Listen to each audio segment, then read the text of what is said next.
Welcome. I've put this PowerPoint together to help people understand more about what our democracy in the United States faces today, how the various pieces that are putting it under stress work on their most basic levels. I've spoken on these topics to thousands of people all over the world, and I want to thank you for taking the time today to watch. If you have questions or thoughts, feel free to reach out to me via direct message on Twitter @TrygveOlsen. When events are occurring in our body politic, we must ask, what are we actually witnessing? Both in terms of the times we are living, but within the long arc of history.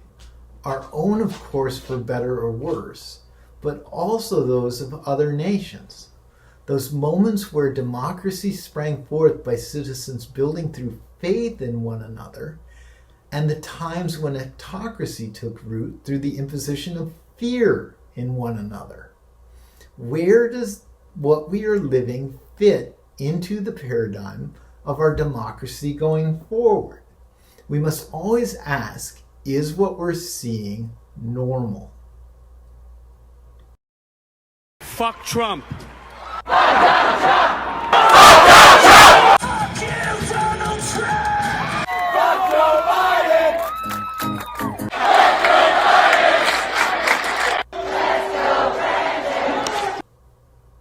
Perhaps what we have been living are the unexpected but inevitable outliers within any democratic system of governance.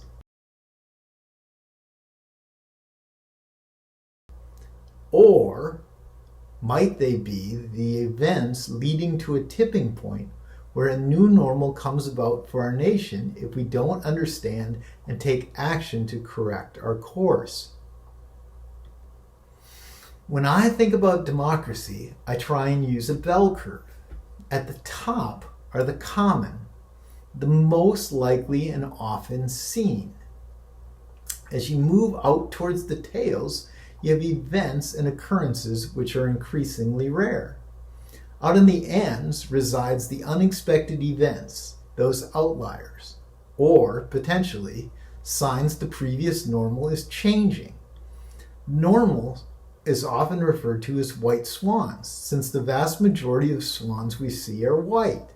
Those on the tail are your black swans, the unexpected you witness, which change your perspective of what swans might be. When we think about any democracy, they're built around consensus. Who governs has and always will be a zero-sum proposition. You either hold power or you don't. The genius of our founding fathers was taking the zero sum of governing and wrapping it in a win-win system of democracy. The normal with any democracy is ultimately consensus. In our American democracy, we obviously have a two-party system. I get you know that. However, many others have multi-party systems, and they're no more or less democratic than ours. In our case, this means we have partisanship in two main flavors at the moment and throughout our history, at least for the last 150 years. Thus, partisanship is a normal part of the democratic process. Elections in our system, as it's often said, matters. They matter because partisanship is a normal part of the distribution within our democracy.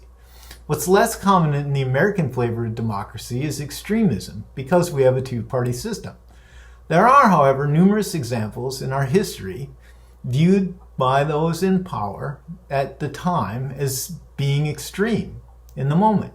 Yet, with time, they transition through the partisan to the consensus and changes for the better. Those which become, with time, elements of the partisan or even the consensus of our democracy. Think universal suffrage, the federal income tax, Social Security, welfare benefits, the civil rights movement. I would argue as a conservative that there are elements of the Reagan Revolution, and marriage equality are two other examples. All were seen as extreme at some point by the people in power. For a small minority, they still are thought of as such. Yet, with time, each became part of the partisan consensus of our nation for the better. Of course, the opposite side of the issue, the grievances they stood to correct, were and are the basis and still are some today, for unhealthy extremism. The next deviation within a democracy would be the radical. The events or actions which are foundationally about undermining the entire system. We've had times where groups and politicians have flirted and walked this line. But ultimately, they've been pushed out of the mainstream, out of that normal of consensus and partisanship. And the same has happened with extremists over time. The final type of events which we see are violence from within. Those have been really rare in our society when compared with many other places. The most obvious is the Civil War, or to a far lesser degree, 1968, when we had political assassinations. It's critical to realize that all events in our democracy fall into this bell curve. The norm of the bell curve can change to a new normal, one which would change away from democracy either entirely or as how we've known it in the history of all of our lives to date. My professional journey over the past 3 decades is comprised of 2 roads, one often taken and one less traveled. The often taken part of my career began in my native Wisconsin working for Governor Tommy Thompson. Along the way, I worked on presidential campaigns, served in senior roles in Republican politics, and even got a chance to work on campaigns in Europe for people like Angela Merkel. The less traveled portion of my career has been the work that I've done with those struggling for democracies. That work in places like Burma, Serbia, Belarus, Venezuela, and many beyond has primarily been done as a volunteer, as a consultant, and as an employee of the International Republican Institute, which was led by Senator John McCain. Through that work, I trained thousands of democracy activists on strategy and tactics in over 40 countries on 5 continents around the world. If you think about an autocratic leader, the odds are quite good. I've worked with those struggling against their rule. I was even banned from Russia and labeled an enemy of the Belarusian state by name by Alexander Lukashenko. A cause greater than self, as Senator McCain liked to say.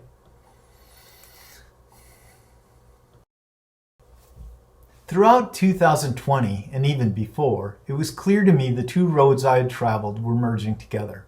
What I witnessed on the road often traveled were the norms in the places on my roads rarely traveled. Lock 'em all up.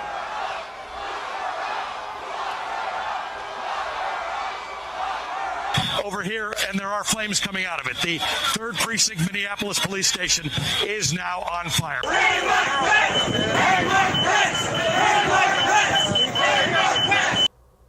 These are not moments, actions, or events you see in the capitals of democracy like Ottawa, London, or Berlin. Rather, they're worthy of the non-democratic, autocratic places that I work, like Minsk, Napa, or Caracas. I never intended to be speaking out. I always wanted to be behind the scenes.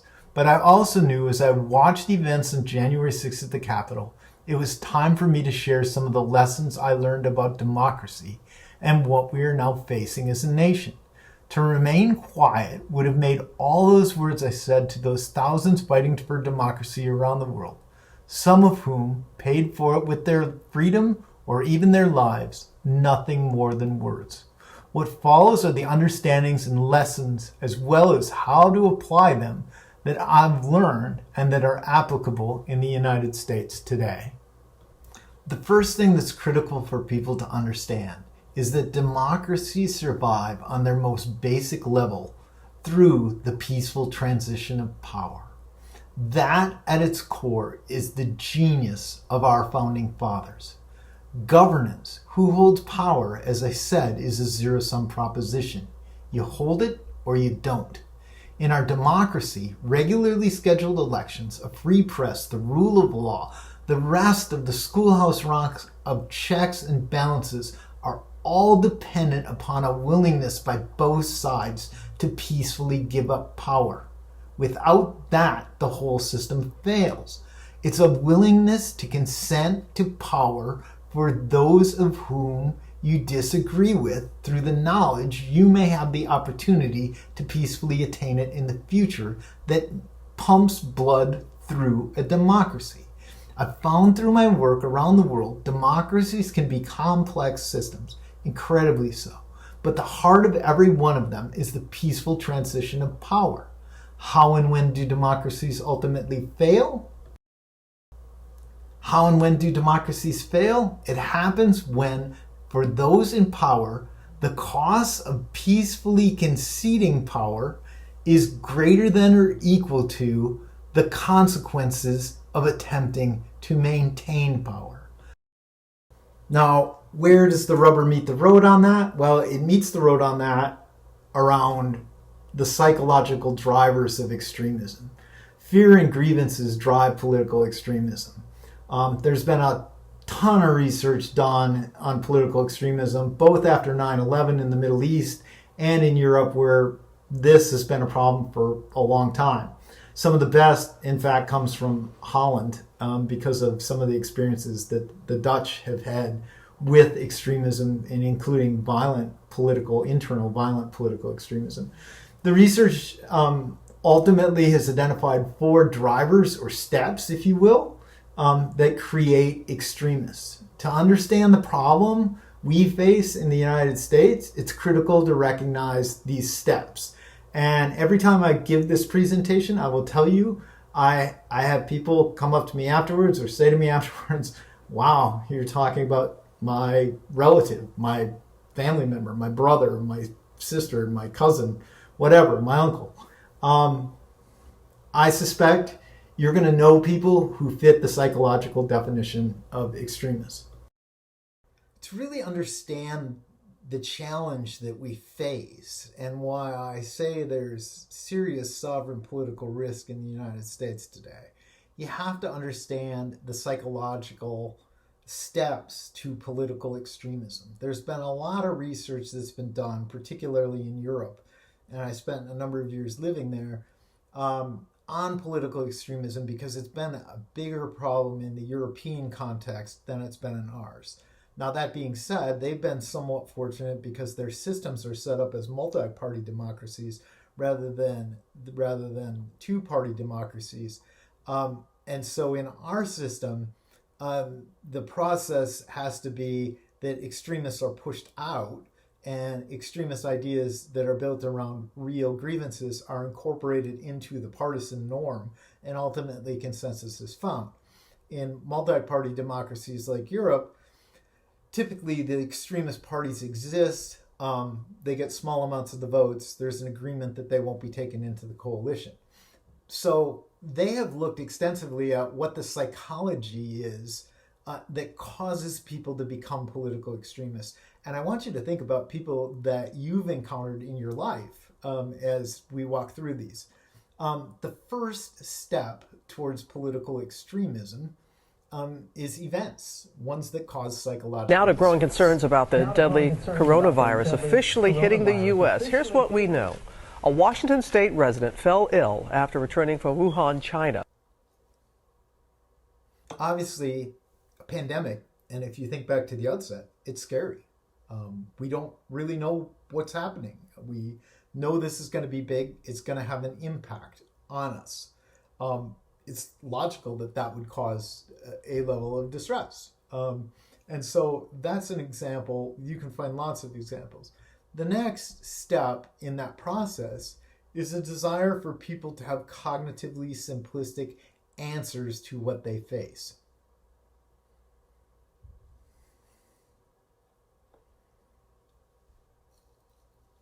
The masks, it's going to be really a voluntary thing, wearing a face mask as I greet presidents, prime ministers, dictators, kings, queens. I don't know. Somehow I don't see it for myself. In this case, it's the president of the United States who's saying, I don't really see that wearing a mask is for me. That's a very credible voice. President of the United States is the most powerful person in the country. Oftentimes, complex problems like a pandemic have complex answers, or the answer may be we simply don't know everything that we need to know, so we need to operate from an abundance of caution. But there's a desire in all of us to have answers, and so Cognitively simplistic answers, particularly given by credible sources, have the potential to create the next step.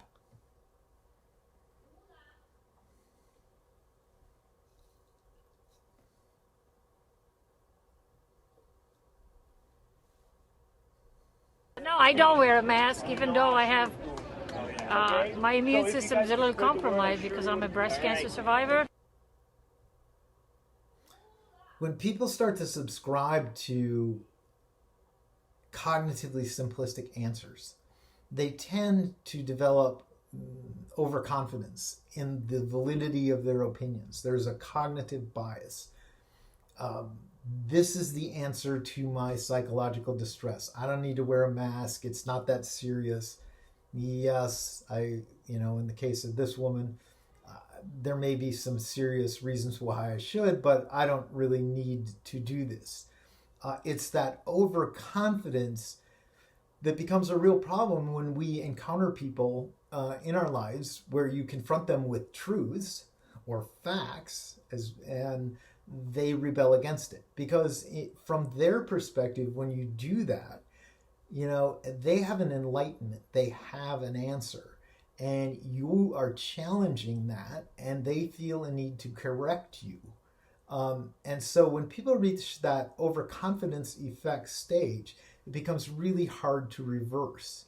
The last step, and that's driven out of this overconfidence, is ultimately intolerance.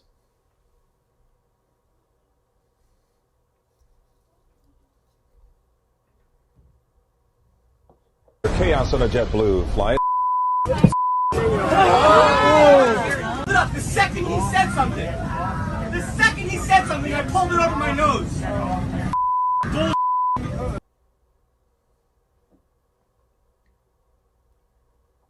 Obviously, that video is something that we've seen a lot of on airplanes and in other places. And that gentleman is angry. He's angry because he isn't getting to take the flight. He's angry because he doesn't feel that things were presented to him correctly. He obviously had his mask down below his nose. He didn't feel that those rules apply to him, and he's responding with anger. As I said before, when people reach that stage of overconfidence and intolerance, they've really reached the point of political extremism from a basic psychological level. What that begs the question is, what is it that Americans are fearing, and what is driving that type of extremism? That happens through something called the significant quest. After 9/11, in an attempt to understand what led to events, research was done on what was causing young Muslim men to commit atrocities and acts of terrorism. One of the main lines is based around the significant quest. And there's 3 ends which comprise it. How people move from extremist, from that stage of intolerance into radicalization and violence. The first is need. Where that there is a need to take further action beyond just being angry. It's a channeling of that anger towards something. But that isn't simply enough really to get somebody to go and take those kinds of actions. What is needed even more so is a narrative. And so if you think about the election, the big lie, need is, I'm intolerant because the election was stolen. I need to take action to change this. Narrative is, the election was stolen, so I'm going to Washington, D.C. because President Trump has asked me to stop the big lie. And network is, I'm part of a group that was here, and we're going to go to the Capitol, and we're going to have trial by combat. We've been told what we are supposed to do, and we together are going to do this. That is a point of extremism leading to radical extremism and violence. And that's how it occurs. And we need to think about constantly, where are we seeing that in our society, and how bad has it gotten? And I'd like to tell you I have some easy answers in terms of how bad it is, but I really don't. There's only really clues, and here's one. When asked, how do you see the other party? And this is survey research from YouGov. Do you see the other party as enemies or as political opponents? You know, the 2016 election was contentious, clearly. Yet, even after that, only 22% of Americans said that they saw the other side as enemies. By the time we reached Biden versus Trump, those numbers had gotten into the 30s. And in April, after the Capitol riots, in April of 21, YouGov did the same survey, and we were up to 49% of Americans, 56% of Republicans, 43% of Democrats. What's fascinating to me in the data is that the rise after the election was not amongst Democrats, but in fact, from election day to April after the events at the Capitol, nearly all of the increase that the other side was enemies came from Republicans. And if you think about that in the context of all the other things that are going on in terms of the media environment, in terms of political rhetoric, which I'm going to talk about in a minute, that is a real problem that permeates not just our politics, but all elements of our society. The other sign of just how bad it's getting, which would get beyond this, which is really people who would be extremist, who are overconfident and intolerant, is how many people are radicalized and potentially violent. And for that,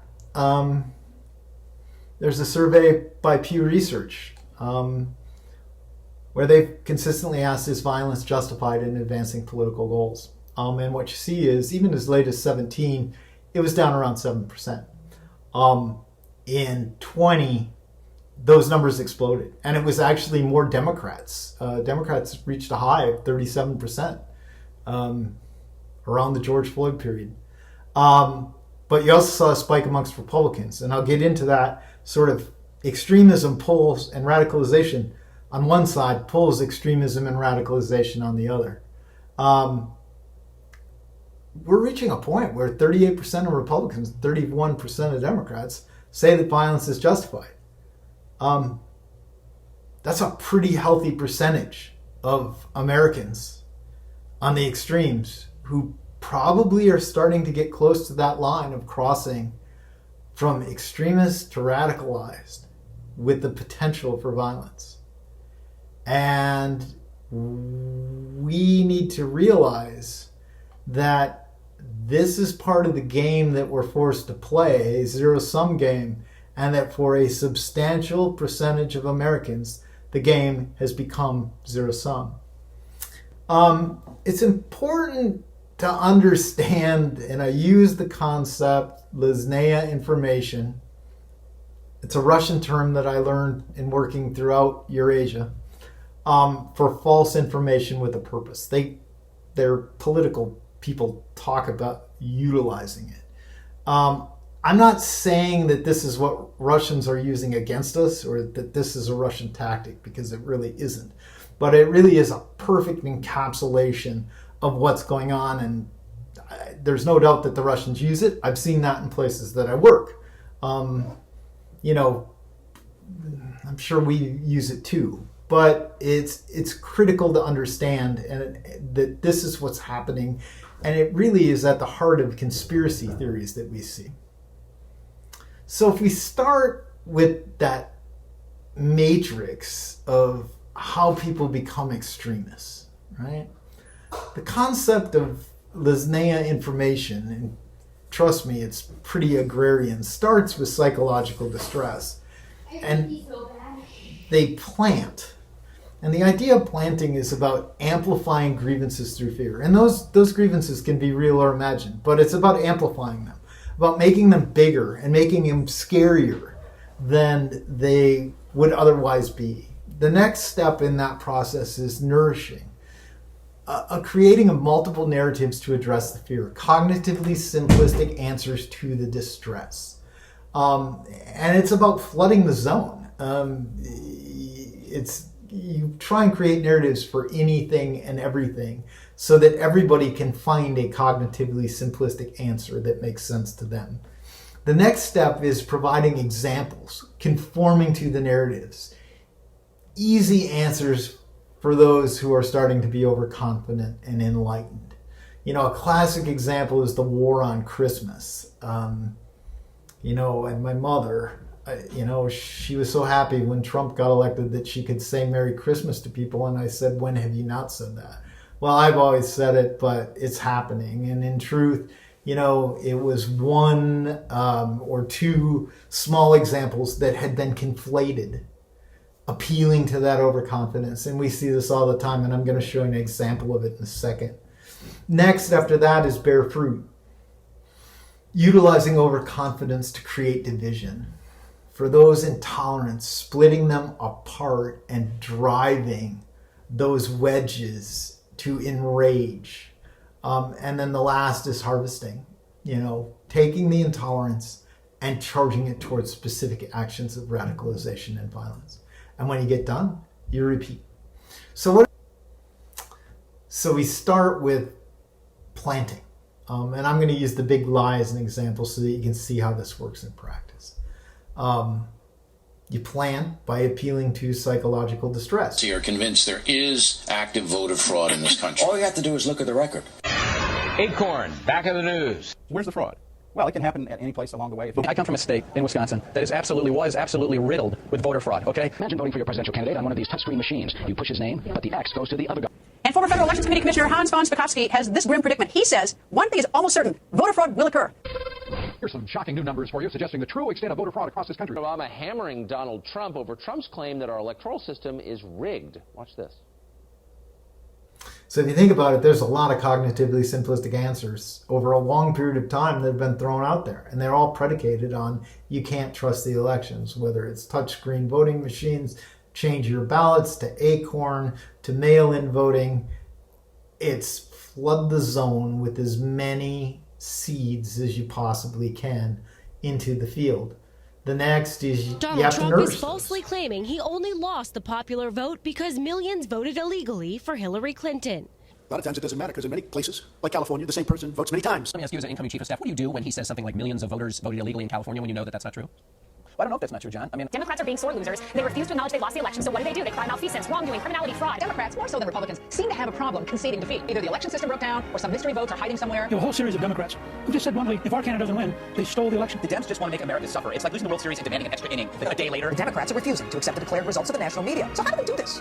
Lo and behold, they find missing ballots. The radical left is attacking the sanctity of our votes, refusing to accept the midterm election results. So what if these were Republicans refusing to concede? Democrats may see how they'll be able in the future to steal elections through lawsuits if they can't win with the voters. Ramping up election conspiracy theories, accusing Republicans of outright stealing the election. Kind of rich.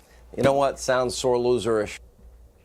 So that nourishing stage all comes back to reinforcing the cognitive simplicity and move the ball towards overconfidence. And once you get to that next stage, it's the growing stage.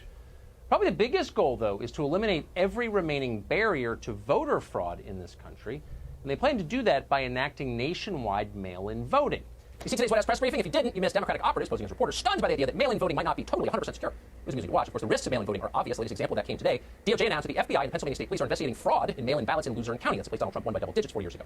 How confident should we be that this will be a fair election? If you have an unsolicited, they're sending millions of ballots all over the country. There's fraud. They found them in creeks. They found some with the name Trump. Just happened to have the name Trump just the other day in a waste paper basket. They're being sent all over the place. They sent 2 in a Democrat area. They sent out 1,000 ballots. Everybody got 2 ballots. This is going to be a fraud like you've never seen. And all of a sudden, everything just stopped. This is a fraud on the American public. This is an embarrassment to our country. We were getting ready to win this election. Frankly, we did win this election. So it's growing it.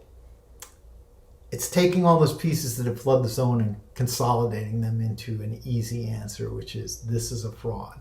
That had already started, right? And it had been going on and was building off of that psychological distress and cognitive simplicity that had already been built up and all of the narrative pieces that were out there. So even if you say, well, my elections in my state are clean, it must be going on in other places that I can't see. It's a little bit of the, I hate Congress, I like my Congress person. That's now out the door. But so you move from there into that bearing fruit 4 days stage. after the election, a large crowd of several hundred people gathered at Serb Hall in Milwaukee to rally for President Donald Trump. Stand Up Michigan is an anti-lockdown group that's urging, quote, patriots to show up each day at the state capitol and demand a review of the 2020 election. Give us an idea in terms of just how large this crowd is. Can you hear any of the chanting and the speakers that they have set up in Freedom Plaza? Faintly, and we were only just a couple of blocks away. But It was after the sun went down that things took a much uglier tone. Counter-protesters clashed with those who turned out for the president, even throwing fireworks. There were fistfights to all-out brawls which stretched into the early hours this morning. Now, if a tree falls in a forest and no one's around to hear it, does it make a sound? Well, that's the age-old philosophical thought experiment about perception and observation. But after this weekend, we can modify it this way. If a Trump march draws tens of thousands, maybe hundreds of thousands of peaceful, patriotic people to Washington, and no one's around to report it, did it really occur? Well, it was billed as the Million MAGA March. That's more than tens of thousands. And you look at it by the overhead shots, it could be one of the biggest grassroots protests the Capitol has ever seen. Alex Jones led supporters in a Stop the Steal rally at the state capitol. Jones is best known for claiming 9/11 and other terror attacks were orchestrated by the U.S. government. He's calling on his followers to, quote, rise up and prevent officials from certifying Georgia's election results. So in the bearing fruit stage, right, you're moving people to intolerance. Interestingly, the judge, the first part of that clip is from Wisconsin, and the person who's speaking is in fact now the person that's been charged with investigating the voter fraud allegations in the state. The last step is you start to harvest. You try and move people from intolerant to a significant quest. 15 buses headed out from White Marsh to hopefully let the truth be told. Destination, Washington, D.C. We want Congress to hear our voices. That over 80 million Americans want Trump back in office and to send the vote. Biden did not win. Trump won. I mean, any intelligent people can add the numbers. 1 + 1 = 2 every day. How in the hell did we lose Georgia? So this is a huge victory for these protesters. They have disrupted the system in an enormous way. Right now, we're seeing hundreds of people standing on the steps of the Capitol. It's a historic sight, really. So photographers out there are taking many historic shots today. We really don't know who is behind this. I guess you could call these, for lack of a better word, Antifa-like tactics. We don't know if Antifa's out there. I saw the beginning of the march and it seemed pretty non-conspicuous. You're going to see that 99% of this was all peaceful, and a handful of folks, and again, we're going to get to the bottom of who they are, who they're representing, decided to try and kick the doors down. If Antifa was there, we need to root it out and make sure that that's called out because it shouldn't be blamed on groups that weren't responsible. I heard those reports, too, about possible Antifa infiltration. There have been reports that there were instigators. There is no evidence or proof. We also knew that there's always bad actors that will infiltrate large crowds. An overwhelming majority of them, more than 99%, it had to be, were peaceful. But because of a small contingent of loons, these patriots have been unfairly maligned. Don't tell me that I need to just accept this. You didn't accept it for 4 years. What's good for you is good for me, okay? So just shut up about that. And what we see there at the end is Tucker Carlson. It's literally the night or the day, 3 months after. And already it's dismissing what's happened and trying to move that needle for those who are feeling cognitive dissonance back into a whole new set of psychological distress, while simultaneously trying to keep the big lie afloat so that you can take those people who are intolerant and move them to radicalized and violent. And as we look towards 2022's elections and 24's elections, that really is where the danger lies, is the use of Lozhnaya information to be moving people through that process. And on both sides, the creating of extremist acts that one side's acts builds to another.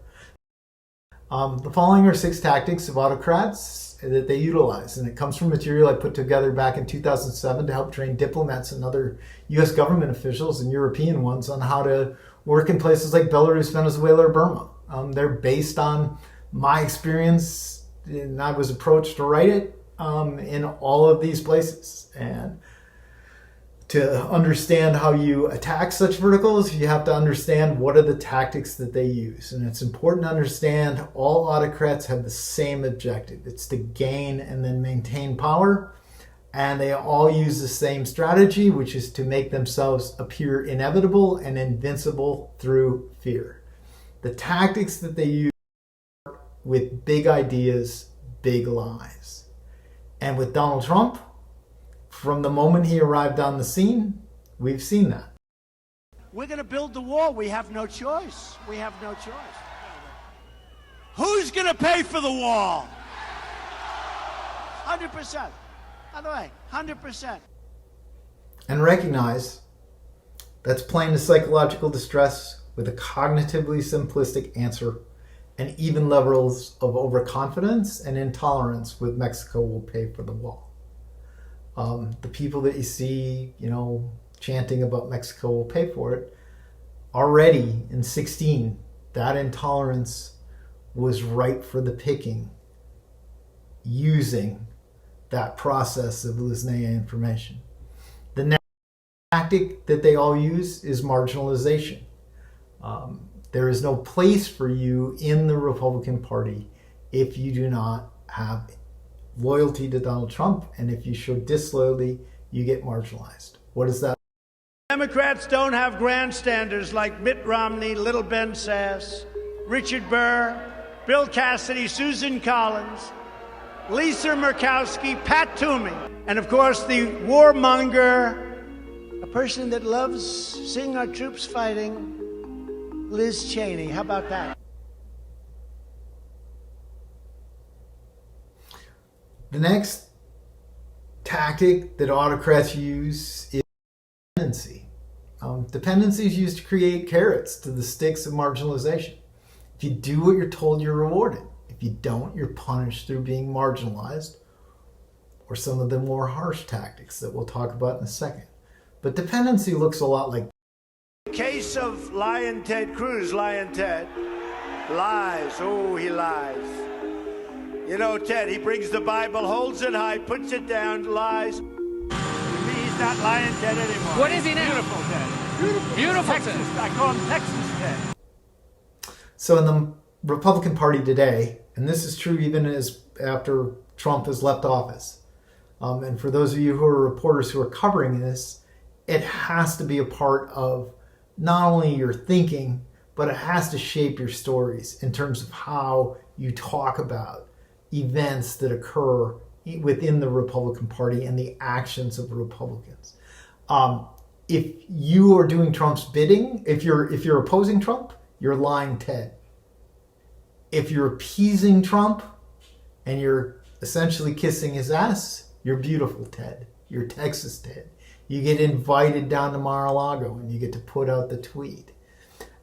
It has to be, when covering the GOP, viewed through the prism of these tactics.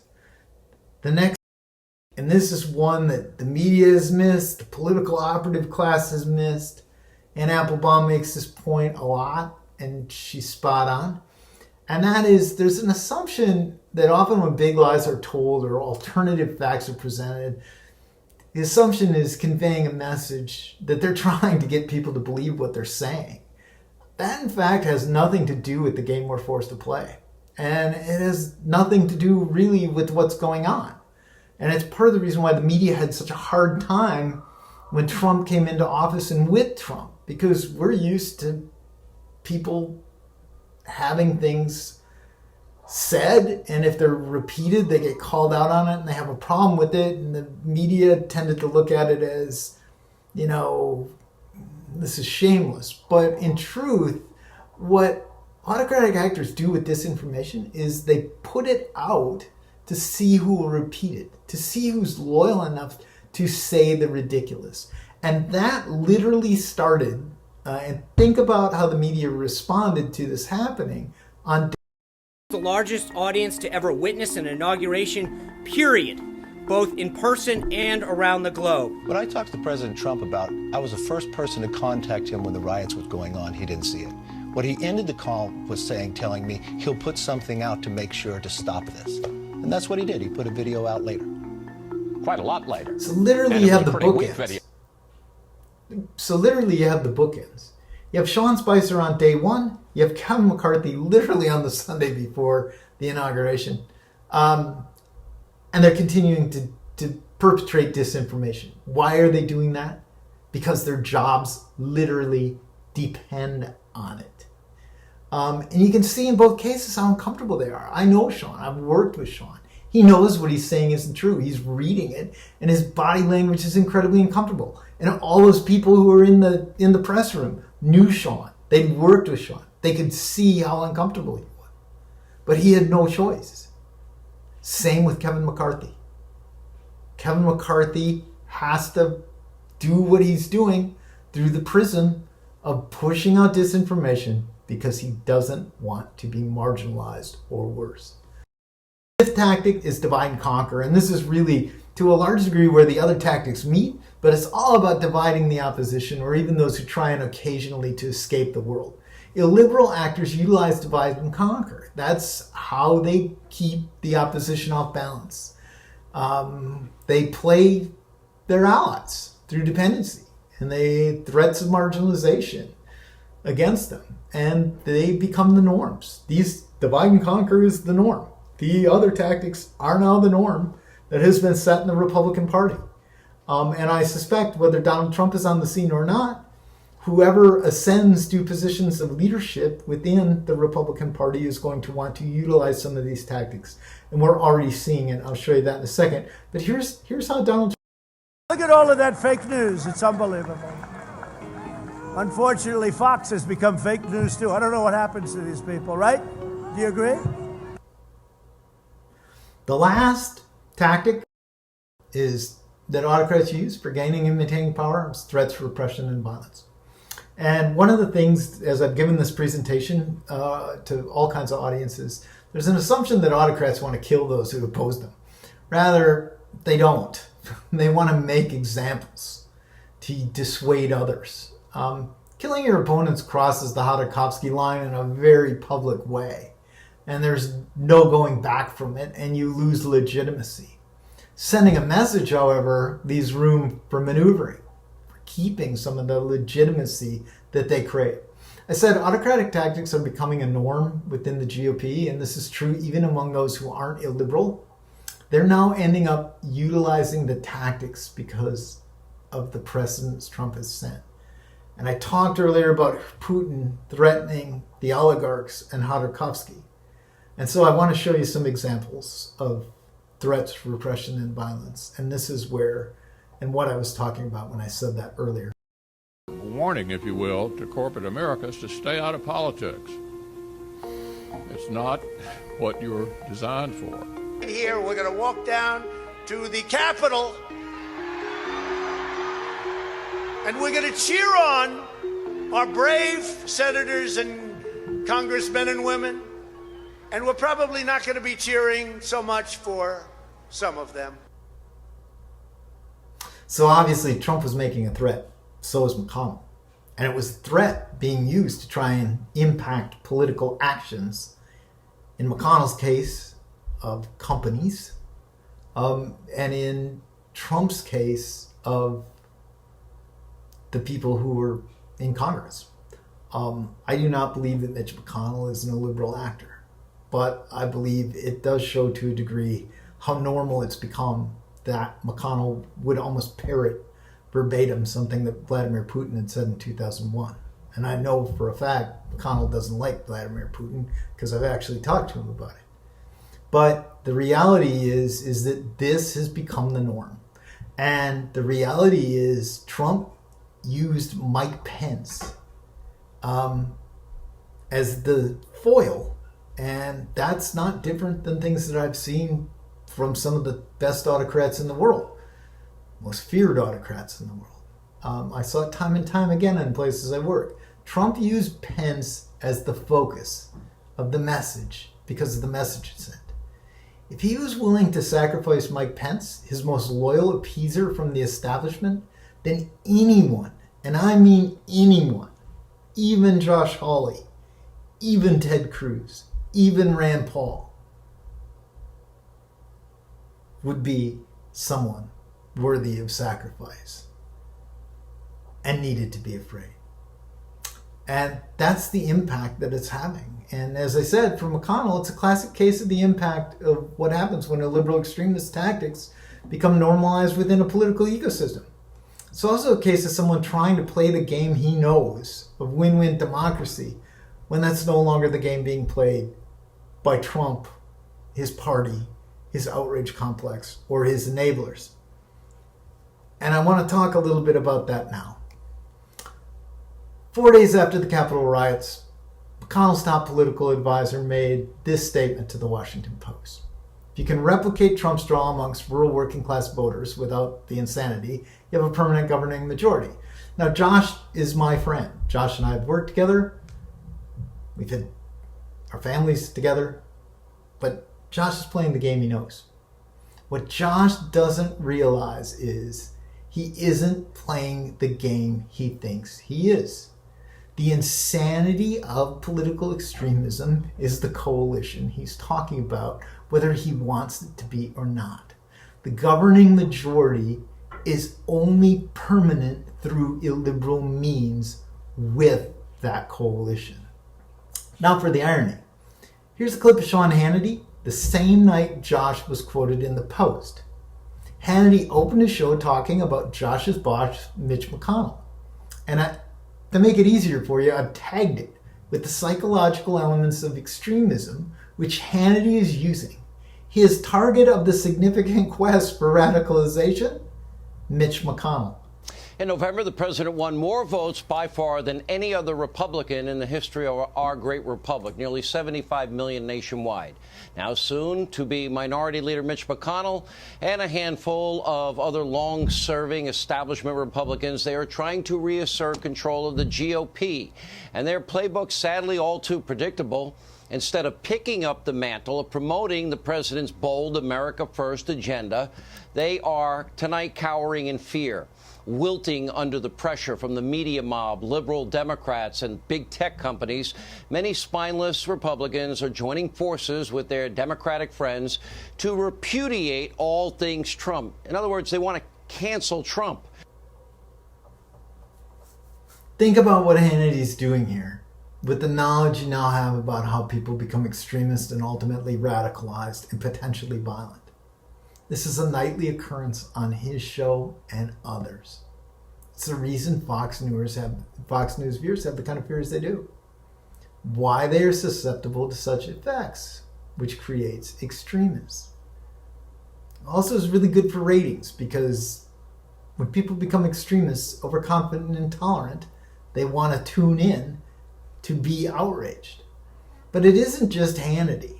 I decided about a year ago to analyze Trump's speeches from the perspective of how people become political extremists and ultimately radicalized.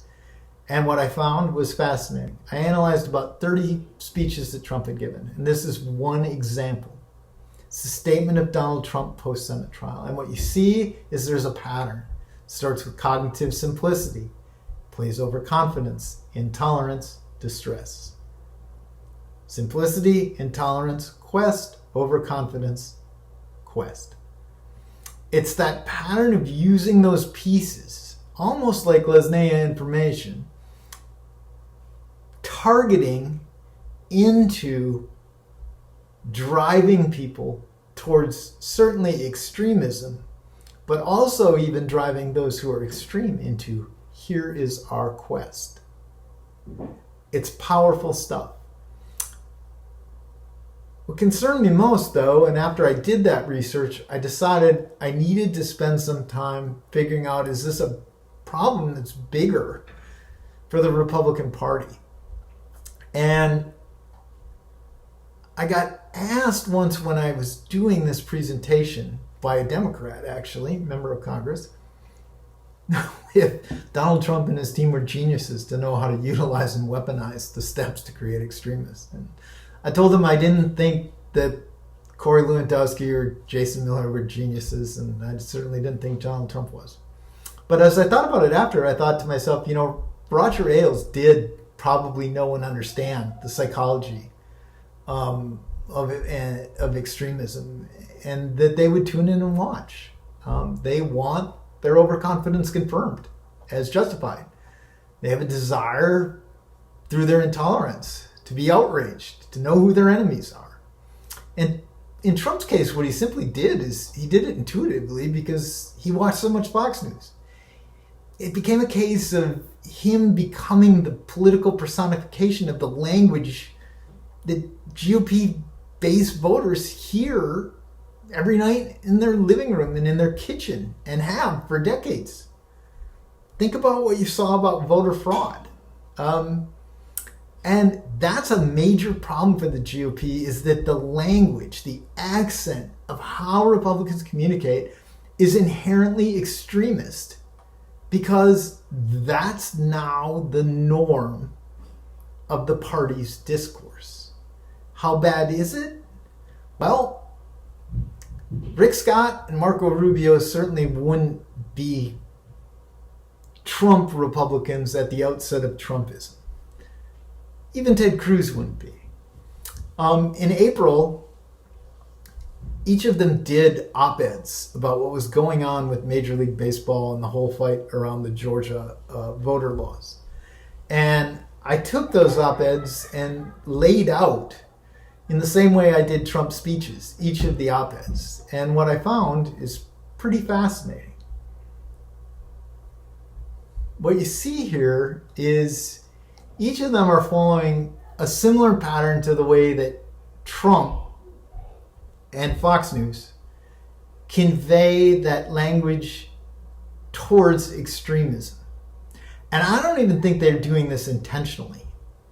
I think it's more, and they probably don't even know the psychological factors by which someone comes to an extremist, but what's happened here is it's just a language that resonates. And so the marketplace of language in the Republican Party has become gravitated towards giving people the intolerance and the playing to their overconfidence, providing the outrage, and in some cases, Cruz's more than the other two, actually significant quests. But every single one of them ended with pieces that were attempts to radicalize, whether they realized it or not, those reading it who were already extremists towards corporate America. And that, in and of itself, is something that we should all truly be afraid is happening. And I was giving this presentation to somebody who's in Kentucky, a former politician friend, and he said to me, you know, this is my state legislature. She's a good person. She's a Chamber of Commerce Republican. And yet now she speaks like she's Tucker Carlson. And there's a reason for that. Because that is the accent of the GOP. And that is not going to go away with Donald Trump, whether Donald Trump runs again or not. Now, I want to close this specifically for journalists who are watching this. Two people in the middle are my friends, Boris Nemtsov and Pavel Sheremet. On the left is Boris laying in the street near the Kremlin after he was gunned down. He's the leader of the leader of the Russian opposition. You couldn't meet Boris without being excited after about 10 minutes about the prospects for democracy across Eurasia. The car on the right is Pavel's. Pavel was a Belarusian journalist. He covered government corruption across the former Soviet space. He got in his car after a lunch with a source in Kiev a few years back. And when he started it, it blew up. It's people like Boris and Pavel who are the reason why I felt like I needed to speak up and talk about some of the things that I've learned. Because everything that I had ever said to them would have just been nothing. And Pavel and Boris were good friends. Truth is, reporters have to understand, and journalists, that in the zero-sum illiberal autocratic countries, and even the soft ones, like Poland or Hungary, the journalists and the politicians who are on Team Democracy are on the same team. It is a different game. They both, when they confront, end up having very bad things happen to them. So these are some specific things that I think reporters need to be cognizant of as they look towards where we are and the challenge that we have, and not falling into playing in the trap of playing by the rules of the game we know, which is what illiberal actors and autocratic actors want. They want that double standard. They don't have to play by that rules, but they expect you to. So here are the things that the journalists need to be cognizant of. The first is understand where events fit. Our media cycles and politics are just rapidly moving obstacles, boxes, if you will, of things that it's almost impossible to keep any big picture to. For journalists, what's happening is less important to the news coverage, even if it's the sexy stuff, than where it fits into the bell curve. That's the real story. And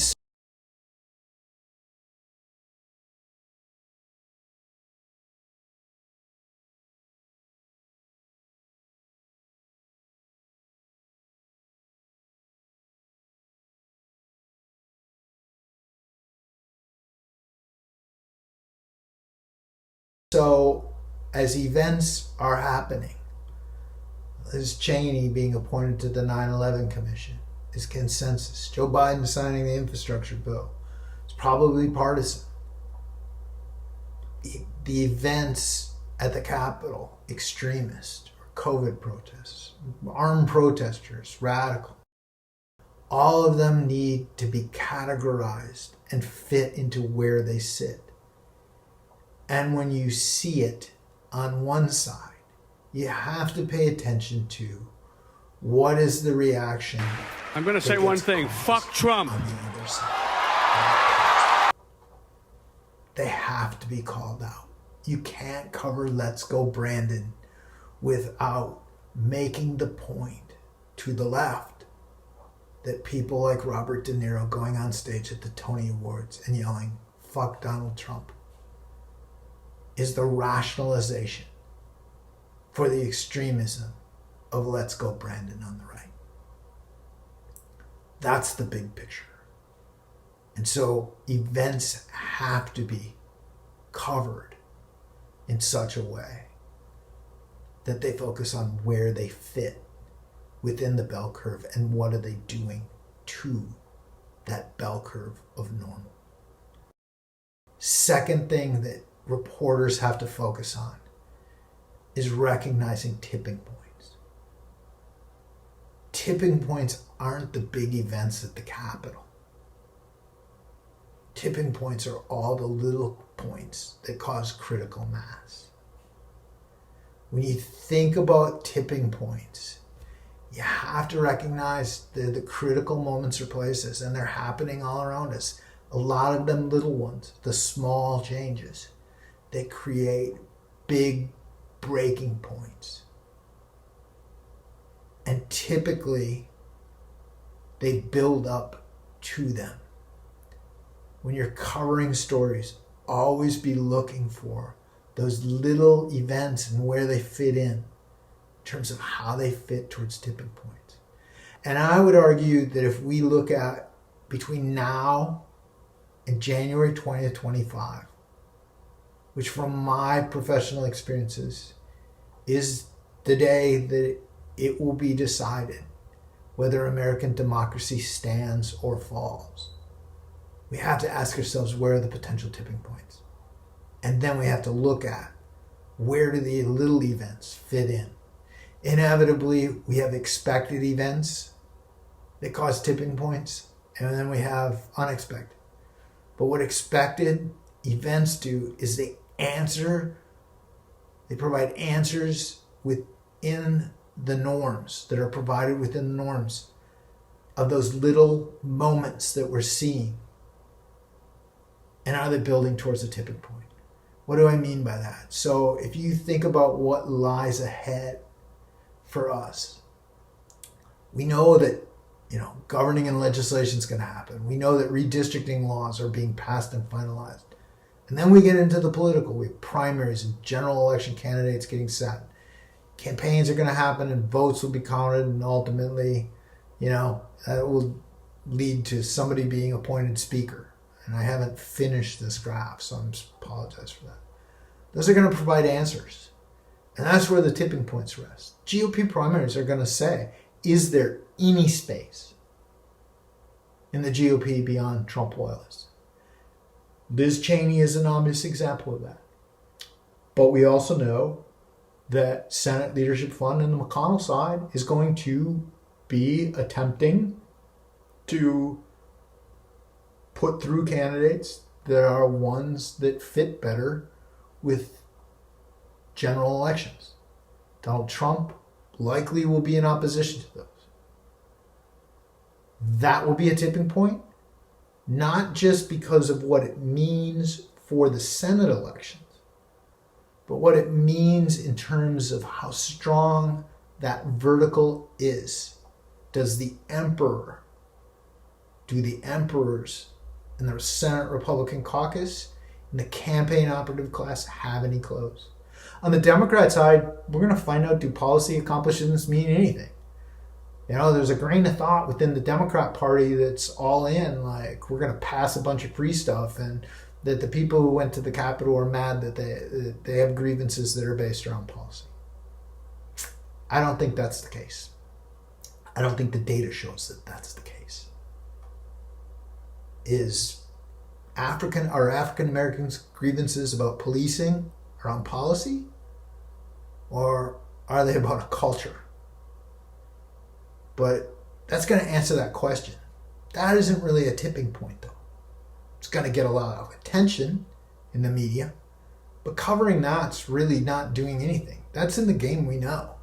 What's more important is redistricting, voting laws, the rhetoric of the campaigns. Will either side have faith in the process and the outcomes? Is that getting better? Faith growing, or is fear growing? Particularly on the left. On the right, it's about, do norms erode further? Does the end justify any means? After the election, does Donald Trump decide, I'm appointing my acolyte as speaker? Does Kevin McCarthy go all in and say or do anything to get Donald Trump's endorsement? It's all about where those pieces fit within the bigger game that we're playing. The impact for 2020? I don't know. Ultimately, not got my pieces coming. Ultimately, where do I see the tipping points? The known ones anyway. The GOP primary. It's going to tell us how much space is there within the party for anyone who doesn't demonstrate complete loyalty to Donald Trump and to the vertical. And we've got the election period. That's about faith in the elections. It's about process.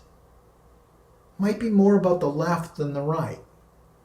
But it's quickly going to swing back into what's going on in the right, because Donald Trump's decision to run or not run, and when he makes it, is going to be a tipping point that looms over. And that has little to do with what Donald Trump decides to do. It has a lot to do with what it says about the Republican Party and how those people who want to run to be heir apparents to Trump basically try and run. And then the last one, which is the big one, is leading up the elections and post-election in 2025. What will those elections be like? Will it even matter? Will either side be running? Will Democrats be faced with the choice where, their base is saying the entire thing was rigged, we're never going to get power back, we don't care what happens, we shouldn't concede? Have to cover based on tipping points. And you've got to cover it in the context of all of the rules and the foundational pieces of the game that we're forced to play. Focus coverage through lenses of faith or fear. What do I mean by that? I had a reporter who I gave a version of this presentation to call me after, and something had been happening, and she said, is this illiberalism or not? And I said, ask yourself, does it increase faith in democracy, or does it increase fear in the other side's motive? If something increases faith, cover the courage it took to stand up to the extremism. That's the story. That's the story, not the politics of it. It's the courage. And if it's something that creates more fear, report the illiberalism within. Report what it means in the bigger scheme, how abnormal it is. Leverage truth to power. Again, I don't know if Chris Christie is powerful or not. Not only did Nicole Wallace take him apart, here's Dana Bash doing it from a different angle, but she's speaking truth to power too. And it's good. Donald Trump has made it pretty clear he wants to run for president again. Would you support him? Oh, look, I don't know that he's going to run. I don't What know if he whether does? I'm going to run. No. Look, what if? I've learned. I mean, it's not as if it's a big secret that he's seriously considering it. He's seriously considering it. Let's see what happens when he does.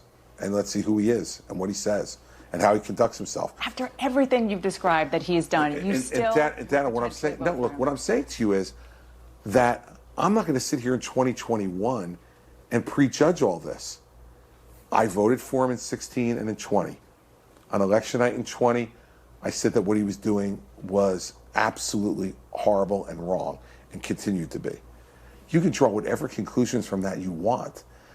But in the end, in 2021, the idea of making predictions for 2024 is folly. And by the way... With all due respect, that sounds like a cop-out. I know. I'm sure you think it's a cop-out. Every Republican running for office should be put on the spot in that way. They should not be allowed to have it both ways. When they're allowed to have it both ways, they are condoning the people who are chanting at Trump rallies, obscenities at the media, making threats to the media. They're accommodating it. They all should be called out. And Dana does just a fantastic job of doing it. Finally, provide the big picture. No one's better at it than Chris Wallace. So I'm going to close the presentation with some Chris Wallace and then just a couple of final thoughts. I think mail-in voting is going to rig the election. I really do. Are you suggesting that you might not accept the results of the election? I have to see. Look, Hillary Clinton asked me the same thing. No, I asked you the same thing in the debate. There is a tradition in this country. In fact, one of the prides of this country is the peaceful transition of power, and that no matter how hard fought a campaign is, that at the end of the campaign, that the loser concedes to the winner. Not saying that you're necessarily going to be the loser or the winner, but that the loser concedes to the winner and that the country comes together in part for the good of the country. Are you saying you're not prepared now to commit to that principle? What I'm saying is that I will tell you at the time. I'll keep you in suspense. Well, okay? Chris. And you know what? She's the one that never accepted it. I agree. She never accepted her loss, and But she looks like a fool. Can you give a direct answer? You will accept the election? I have to see. So, 5 keys for the game we must play from a reporting standpoint. Understand where events fit, recognize tipping points, focus on through lenses on faith or fear, leverage truth to power, and provide the big picture. Ultimately, all of us have to recognize that today's black swans may very well be tomorrow's white swans. That in fact, they may already be. Most swans may in fact be black. We don't know. Earlier this evening, the Communist Central Committee in East Berlin proposed an action program, including free elections and a democratic coalition government. Tipping points can be reached where faith explodes in each other. And we never saw them coming until the big moment happened. And when they do, towards democracy, it's an amazing thing. Mono, what are you learning? But as we all now saw we have on been told, 6th, and they've been spotted. Protesters are inside the Capitol building. the opposite can happen too. And that's where we're headed towards if we're not all on the same team. Ultimately, as Americans, will we be a nation built through faith in one another or an autocracy imposed through fear in one another? That's only up to us. So, if you need to contact me, there's my Twitter handle. You can certainly reach out. Thanks for the time. I know it's a long period. You just had a major motion picture on democracy. Hope you enjoyed it.